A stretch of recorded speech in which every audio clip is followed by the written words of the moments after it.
একটা মজার জিনিস দেখাবো, দেখবেন? पुलिस प्रशासनलाई चाहिँ नाङ्गे खेदाइरहेछन् देख्न सक्नुहुन्छ। আসলে আমাদের জন্য এটা মজার, বা আমরা এই মজাটা আগেও নিছি।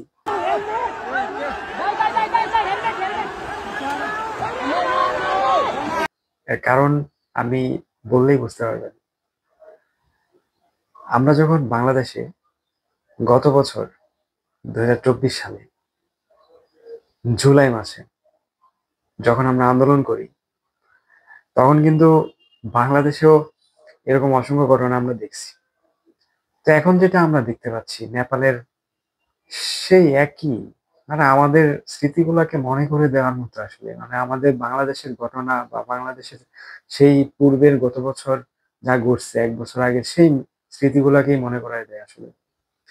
কারণ একেবারে সিমিলার, একেবারে সিমিলার একটা ঘটনা, যেটা বাংলাদেশের সাথে সম্পূর্ণভাবেই বলতে গেলে প্রায় মিলে যায়। নেপালেও আন্দোলন করছিল জেনজি, আন্দোলন করছিল। আমি কেন বলবো? কারণ আন্দোলনটা অলরেডি শেষ। তার দেশের যে সরকার ছিল, সেই সরকার অলরেডি পলাইছে। टूट पड़ो उन पर, वो तुमसे जीने का अधिकार छीन रहे हैं। तबाही मचा दो चारों तरफ। পলাইছে ভাই, অলরেডি পলাইছে। বাংলাদেশও সেম একই রকম ভাবেই জেনজি আন্দোলন করছিল, এবং সাথে দেশের জনগণ ছিল। নেপালেও জেনজি আন্দোলন করছে, সাথে সারা দেশের জনগণ ছিল। বাংলাদেশেও রেজাল্ট হয়েছে, সরকার শেষ পর্যন্ত পালাইছে। নেপালেও রেজাল্ট হয়েছে, সরকার শেষ পর্যন্ত পালাইছে।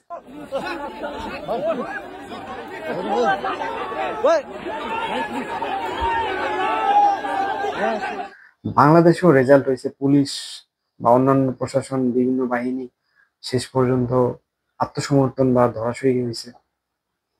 নেপালও সেম, যারা প্রথমে খুব বেশি অত্যাচার করছে নেপালি স্টুডেন্টদের উপর, জনগণের উপর, রাবার বুলেট, টিয়ার শেল, হ্যাঁ, তারপর হচ্ছে এরকম যা যা প্রয়োজন হয় সবকিছুই কিন্তু তারা অ্যাপ্লাই করছে আন্দোলনকে রুখে দেওয়ার জন্য। কিন্তু শেষ পর্যন্ত কি হয়েছে?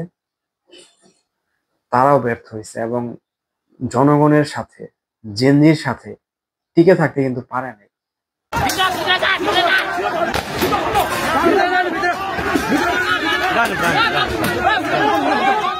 আসলে দেশের জনগণ সবাই যখন একত্রিত হয়, তখন কি তাদেরকে আটকে রাখা পসিবল? এবং পসিবল না, কারণ এই জন্যই, কারণ দেশের মানুষের মধ্যে এত পরিমাণে ক্ষোভ ছিল, যেটা আমরা পূর্বে বাংলাদেশেও দেখতে পাইছি।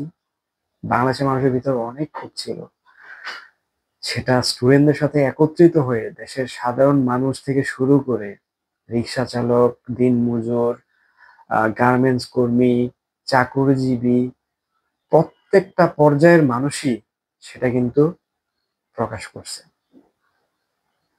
সেম এবং সিমিলার বলতে পারেন নেপালের বিষয়টাও। প্রথম শুরু করলো জেনজি, তাদের সাথে একতাবদ্ধ হইল দেশের সাধারণ মানুষ, দিনমজুর, রিক্সা চালক, চাকুরিজীবী, ব্যাংকার, শিক্ষক, হুম, তারপর হতে পারে আইনজীবী, এরকম বিভিন্ন পর্যায়ের মানুষ একত্রিত হয়ে সরকারের বিরুদ্ধে আন্দোলন করে সরকারের পতন ঘটাইছে। নেপালের যেটা ঘটছে সেটা অলরেডি অনেকেই হয়তো জানেন, যে তাদের দেশে প্রায় 25টার মতো সোশ্যাল প্ল্যাটফর্ম একসাথে বন্ধ করে দেওয়া হয়েছে। এবং সেক্ষেত্রে নেপালের যে সরকার, তারা ব্যাখ্যা করছে একবার লেম একটা এক্সকিউজ। মানে লেম এক্সকিউজ গুলো আসলে সত্যি অনেক বেশি ফানি হয়, অনেক বেশি হাস্যকর হয়। বাংলাদেশেও দেখছি তো আমরা, ইন্টারনেট বন্ধের কারণে কত রকমের লেম এক্সকিউজ। হ্যাঁ, মনে আছে? মনে পড়ে? মনে নাই? পলক আঙ্কেলের কথা, পলক কাকুর কথা মনে নাই? মানে কত লেম এক্সকিউজ ছিল, একটু চিন্তা করে দেখেন। সেম, প্রায় সিমিলার। নেপালেও এরকমই লেম এক্সকিউজ। সোশ্যাল প্ল্যাটফর্ম গুলা বন্ধ করার পেছনে নাকি তাদের বিভিন্ন রকমের মহৎ উদ্দেশ্য ছিল। তারা নাকি দেশের উন্নয়নমূলক কার্যক্রম করতে চাচ্ছে, কিন্তু সোশ্যাল মিডিয়া গুলার কারণে করতে পারছে না, কারণ সেখানে নাকি বিভিন্ন রকমের অপপ্রচার চালানো হচ্ছে এবং সেসব কারণে বিশেষ কার্যক্রমগুলো তারা করতে ব্যর্থ হচ্ছে। তারা মানে সরকার ব্যর্থ হচ্ছে।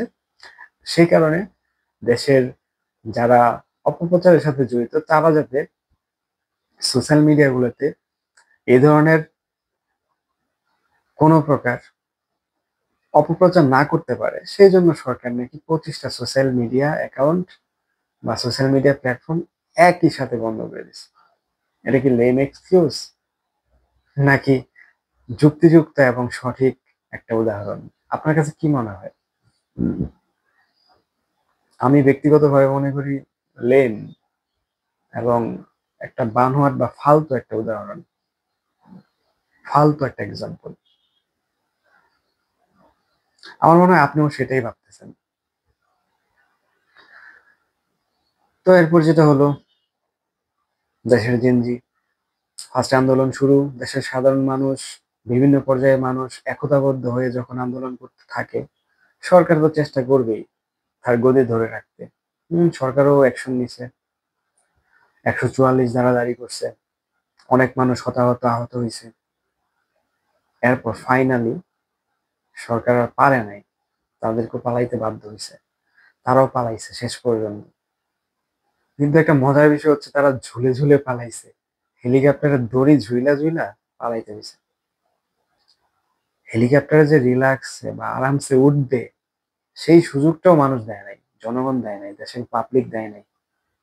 বাংলাদেশে তাও দেখছিলাম যে সুন্দরভাবে উঠে আরামসে পালাইতে পারছে, কিন্তু নেপালে সেটাও পারে নাই। এটা কেন হয়? মানুষের ভিতরে অনেক ক্ষোভ চেপে থাকার ফলে, অনেক দিন দীর্ঘদিন যখন চেপে থাকে, তখন সেটা যখন আবার বহিঃপ্রকাশ ঘটে, মানুষ যখন প্রকাশ করার সুযোগ পায়, অ্যাকশন নেওয়ার সুযোগ পায়, তখন মানুষ এরকমই করে।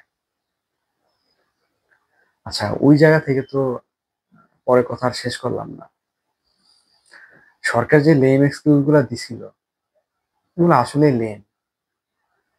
এর পিছনে যেটা শোনা যাচ্ছে যে আসল কারণগুলো ছিল সরকারের দুর্নীতি, যাতে সরকার ঢাকতে পারে, সরকারের অপকর্মগুলা যেন সরকার ঢাকতে পারে।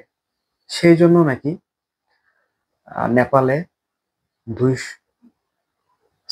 25টা 25টা সোশ্যাল মিডিয়া প্ল্যাটফর্ম একসাথে বন্ধ করে দেওয়া হয়েছে, যাতে তারা রিল্যাক্সে আরামসে, হ্যাঁ, একেবারে পায়ের উপরে পা রাইখা খুব সুন্দরভাবে যেন দুর্নীতি করে যেতে পারে এবং দেশের মানুষকে কোনো কিছু না দেখায়, কোনো খবর না শোনায়া একেবারে নীরবে, হ্যাঁ, নীরবে যাতে সব রকম অপকর্ম চালাই যেতে পারে, এরকম একটা পরিকল্পনা তাদের ছিল। এরকমই শোনা যাচ্ছে। আসলে নেপাল অনেক দূরের দেশ, আর আমরা বাংলাদেশ, হ্যাঁ, প্রায় পার্শ্ববর্তী, বাট তাও তো দূরের। সেখানকার সব ঘটনা তো আর আমরা আহ, বাংলাদেশে বসে 100% পাবো না, বাট যতটুকু শুনতে পারি, যতটুকু জানতে পারি, ততটুকুই বলতে পারবো। তো আমার মনে হয় যে আপনারা নেপালের এই ঘটনাগুলো শোনার পর, দেখার পর সেই বাংলাদেশের কথা মনে করে ফেলছেন এবং বিভিন্ন কিছুই হয়তো ভাবতেছেন যে পরবর্তীতে আসলে কাদের পাল্লা, বা কোন দেশে এরকম হতে যাচ্ছে, আমাদের পার্শ্ববর্তী কোনো দেশ নাকি আরো দূরের কোনো দেশ। সে বিষয়ে আসলে একটু অপেক্ষা করতে হবে আমাদের দেখার জন্য। এবং আপনাদের যদি কোনো মতামত থেকে থাকে বা আপনারা যদি মনে করে থাকেন যে অমুক কান্ট্রি বা অমুক দেশ হয়তো বা এরকম ঘটনা পরবর্তীতে আমরা শুনতে পাবো কিংবা দেখতে পাবো, এরকম ঘটনা ঘটতে পারে, তাহলে আপনার মতামত কমেন্ট বক্সে জানাতে পারেন। এবং ভিডিওটি ভালো লাগলে লাইক করবেন এবং শেয়ার করতে পারেন। চ্যানেলটি সাবস্ক্রাইব করা না থাকলে একটি সাবস্ক্রাইব করে পাশে থাকতে পারেন। দেখা হবে নতুন কোনো ভিডিওতে, নতুন কোনো বিষয় নিয়ে হয়তোবা। তো সবাই ভালো থাকবেন, সুস্থ থাকবেন। আল্লাহ হাফেজ।